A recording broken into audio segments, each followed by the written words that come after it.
I think I might be a Christian nationalist. And maybe you should be one too. Yeah, I mean it. I'm going to talk about 5 reasons why I think I'm a Christian nationalist. And then at the very end, I'm going to give you 5 reasons why you should become a Christian nationalist too. Stay tuned.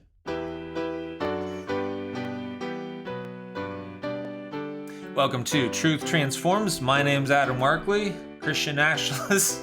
I think I might be a Christian nationalist, and maybe you should be one too. That's what we're going to talk about today.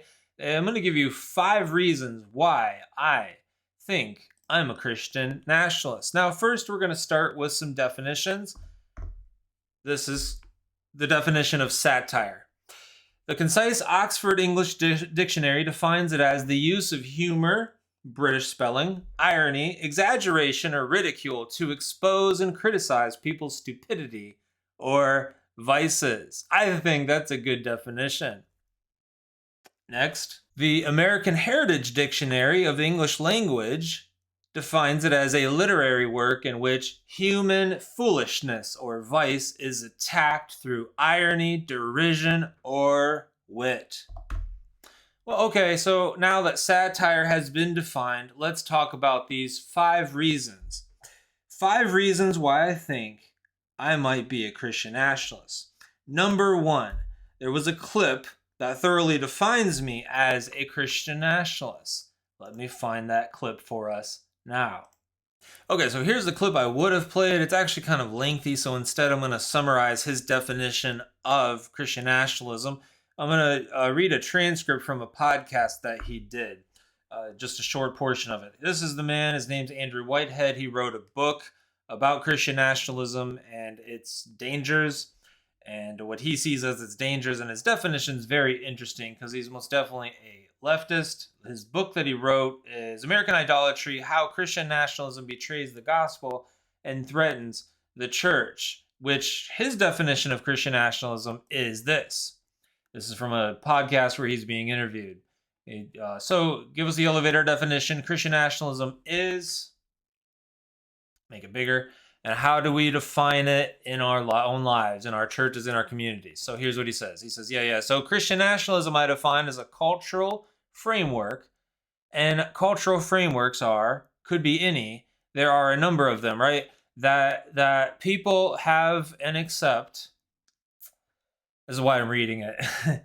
But their narratives about who we are and where we come from, they contain symbols.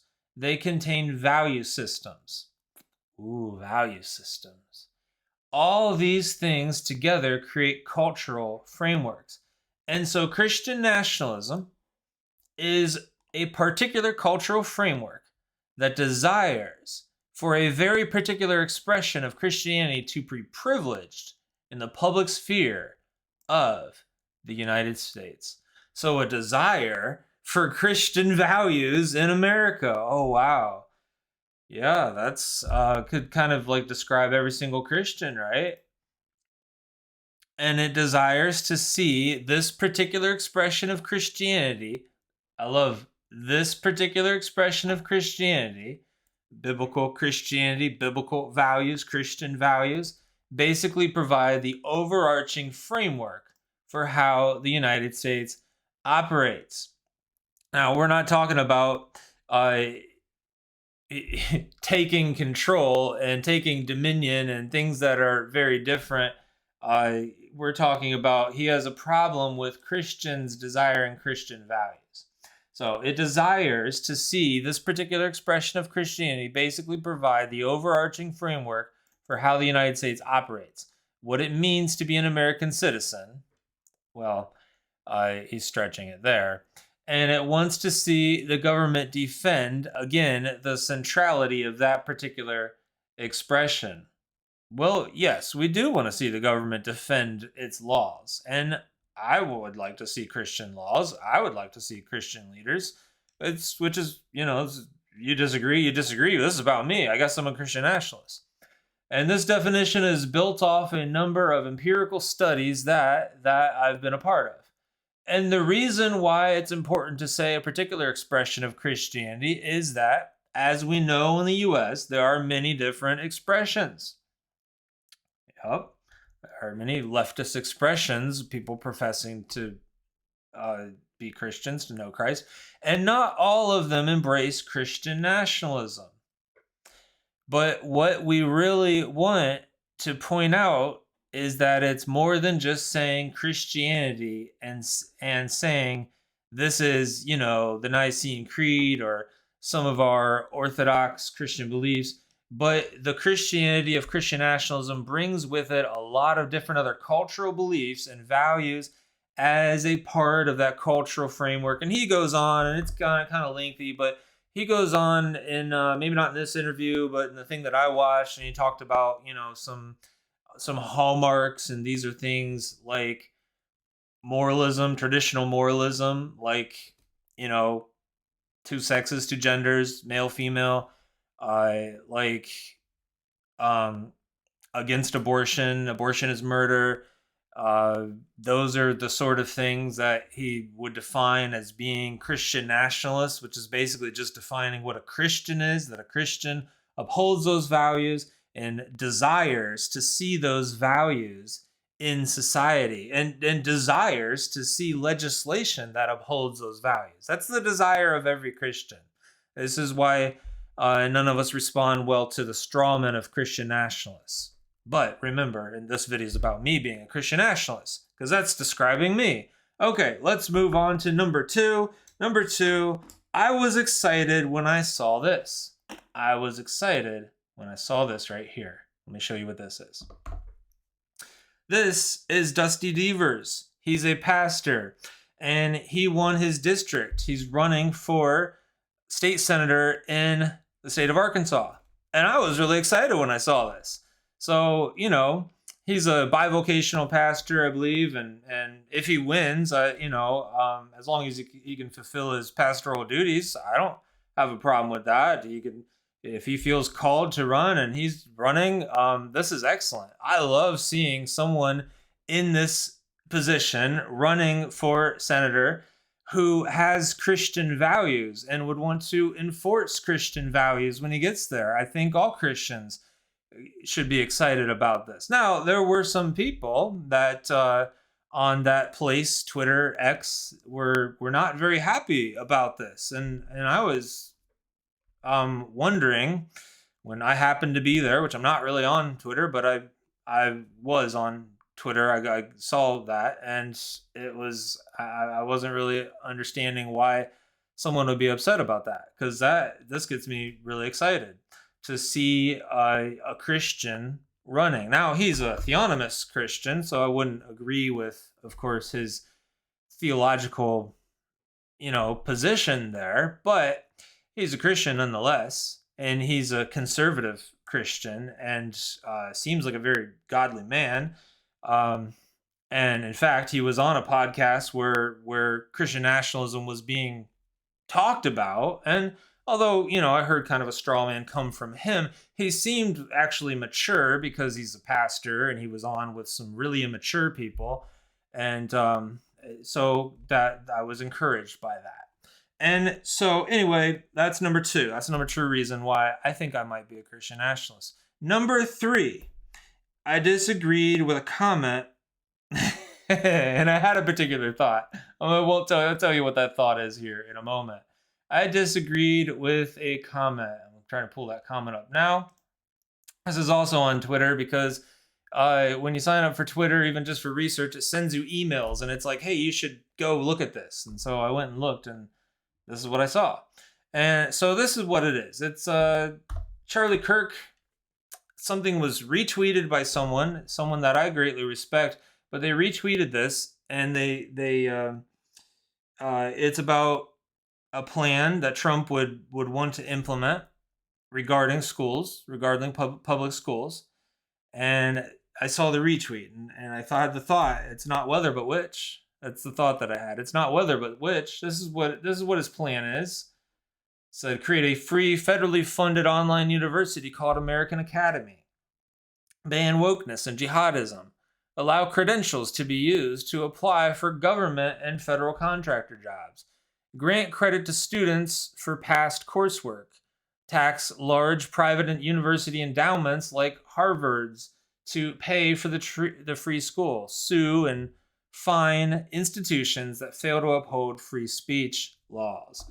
And so that there was shared, and the person that shared it said, government has no business sticking its nose in education.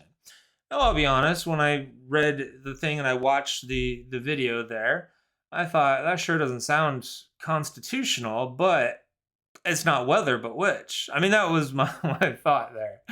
This is not the case of whether this is constitutional or whether this is, it's like we have government funded school right now, and we have a government sponsored school, and it's the LGBT agenda and all of the other leftist agendas, and it is completely controlled by the government. So when I saw someone say that government has no business sticking its nose in education, someone I greatly respect, but someone that said that, I thought, what in the world? I completely disagree with that. Yet another reason why I must be a Christian nationalist. Oh boy, this is getting concerning.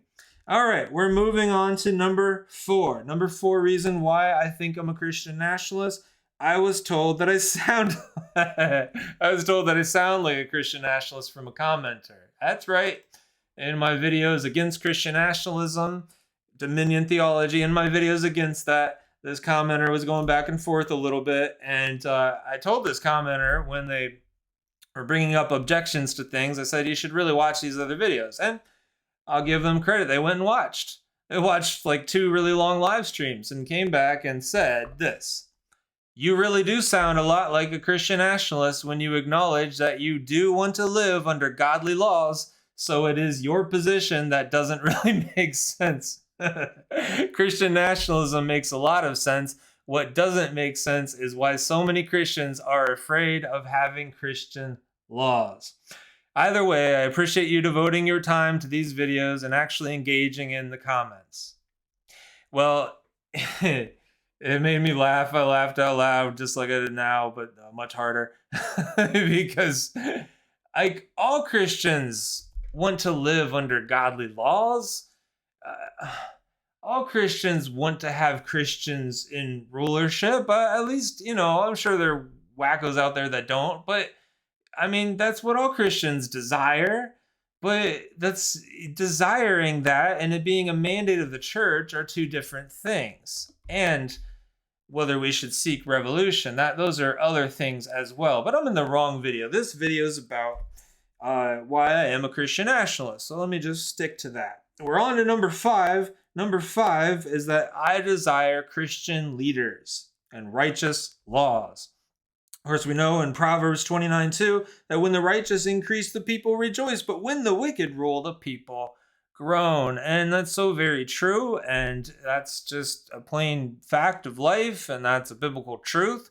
When the righteous are ruling, the people rejoice. Not just Christians, all people rejoice when the righteous are ruling, and people groan when the righteous, people groan when the wicked rule. Now, I say all people rejoice. I guess not everyone is rejoicing when the righteous rule. The wicked don't rejoice, but generally speaking, those that have any semblance of righteousness within them rejoice when there are righteous leaders. So those are the 5 reasons. I've got a couple bonuses here, and then you'll want to stick around for the 5 reasons why you should be a Christian nationalist. All right, so here's a bonus. I was really excited when I saw this.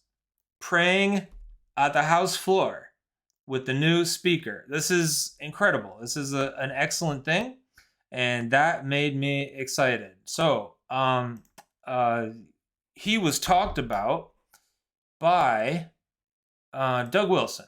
Talked about the new speaker, Michael Johnson, and so we're going to hear him say something right now. Here it is. So people out there continue to demand a definition of Christian nationalism. Canon Press has published... Oh, wait. I'm a step ahead. We're going to go to this first. Our new Speaker of the House, Mike Johnson, has freaked a bunch of people out by acknowledging his Christian faith openly and unashamedly, and by saying that he plans to begin every workday there at the Capitol by utilizing a little prayer chapel that is close by his new offices. Now, whether or not Johnson actually is a Christian nationalist, he certainly drew the charge of Christian nationalism almost instantly.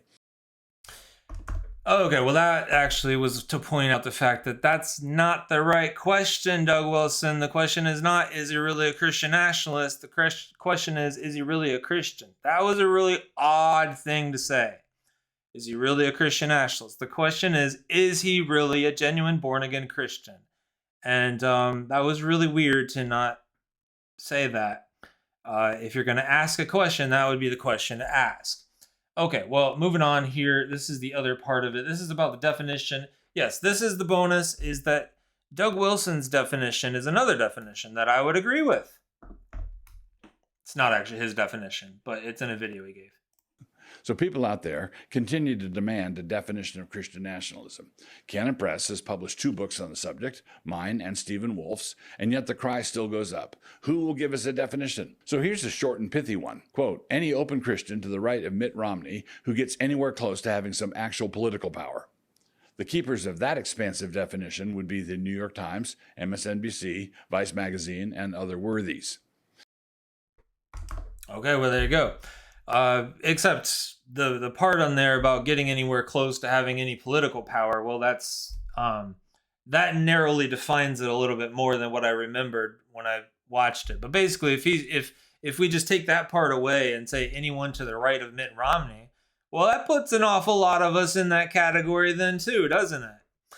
All right, well then, let's so there you have it. According to all the straw men out there, I must be a Christian nationalist, because you couldn't possibly believe all of these things and not be a Christian nationalist. So maybe you actually are a Christian nationalist and you don't even know it, and maybe you should become one. I'm going to send you to a video that I did, which is 5 reasons why you should become a theonomist, which theonomist just basically means Christian nationalist. Christian nationalist is just a cover-all term to cover theonomy, because theonomy wasn't making enough ground on the internet, so they were able to slap the term Christian nationalism on it and gain more ground. So I say theonomy the whole time, but let me send you to that video. Here are 5 reasons to embrace the newest form of dominionism called theonomy. Number 1, you will actually believe that Jesus is Lord. No other Christian believes that, of course. Only theonomists believe that. We as theonomists actually believe that Jesus is reigning and ruling. We actually believe that Jesus is king. We actually believe all of Christ for all of life. And if you become a theonomist, you'll believe that too. Number 2, you will deny the myth of neutrality. Other believers think that you can have more than one truth. Other believers don't believe that it's actually God's way or Satan's way. They don't believe that it's a battle of what's good and what's evil. They don't believe that. They believe that there's neutral ground. But as a theonomist, you will actually believe that there is one true way. There is the biblical way. There is God's way. Unlike other believers, you will believe the truth.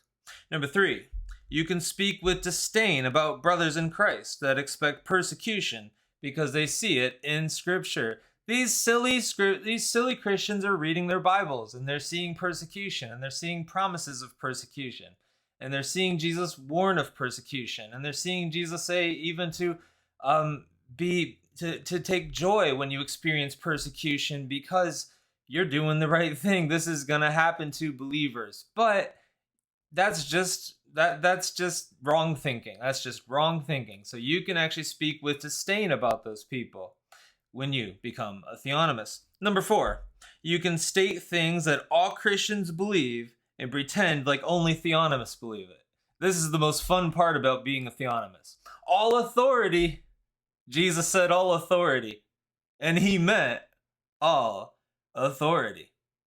Now, when Jesus said he's king, he meant he's king. And he's not just king of your little heart, but king of all. We're actually supposed to, Jesus is Lord, and not just Lord of your home. He's also Lord of all. He's Lord of this country. He's Lord of this nation. You could go all day doing that. It's the most fun part about being a theonomist. Just state things that all Christians believe and pretend like they don't believe it. And number 5, you can unite with other dominionists and recognize that you have a common enemy.